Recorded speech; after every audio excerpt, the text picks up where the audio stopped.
Hi again, it's Simon from Rannoch Physiotherapy. Today we're going to talk about digestion. Why is digestion important for physiotherapy? Well, 80% of your immune system resides in your stomach, in the bacterial balance in your stomach, and that's called your microbiome. Basically that can be described as the balance of good and bad bacteria in your stomach. The food you eat also has a massive importance for your digestion, but in some ways it doesn't matter what you eat. If the bacterial balance in your stomach is not right, you're not going to digest your food properly, you're not going to get the proper nutrition, your energy levels aren't going to be great, and your overall health can suffer. And that can have an effect on the result of a physio session, your ability to heal, repair the tissues. It all comes down to the food that you eat. You are what you eat is a very, very true saying. Bacterial balance in your stomach is basically down to, number one, the food that you eat, number two, external environmental factors, and number three, your psychological state. The food that you eat feeds the bacteria in your stomach, and that's called prebiotics. So it's very important to eat the right things to feed the good bacteria in your stomach. These good bacteria love an alkaline environment. The bad bacteria, the germs, the viruses, they love acid.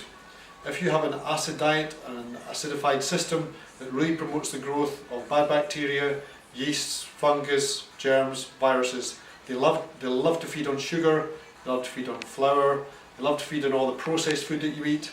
If your diet mainly consists of processed, unnatural food, you're feeding the bad bacteria in your stomach. That has a knock-on effect for overall health. The food you eat should be natural, seasonal, organic as much as you can. Grass-fed if you're going to eat meat, free-range meat, not meat from feedlots, not meat that's mass-produced, not vegetables that have multiple pesticides sprayed on them. So the more natural your diet can be, the healthier your body is going to be because you're feeding these good bacteria. Now if your bacteria are out of balance, you might ask, well, how do I get the balance to be right? Just by feeding them doesn't necessarily build the numbers up. So probiotics is the general name for these good bacteria, and there's many ways of getting this in. Every ancient culture had a very high proportion of fermented food in their diet. Fermented food has the highest concentration of probiotics of any food you can eat.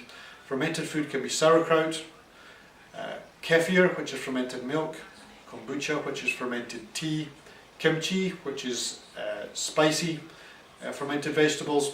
These are all available through supermarkets now, health food shops, and again you want to go for really good quality, and that tends to be organic, unpasteurised, unheat treated, and they're going to have the highest concentration of good bacteria you can possibly put in your system. You really want to add this into your diet every day. Other sources are manuka honey, heather honey, unpasteurised raw foods.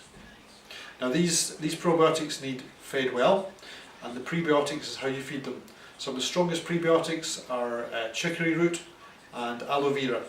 So you want to feed the good bacteria and you want to add the good bacteria to keep the balance up, and that's an ongoing process.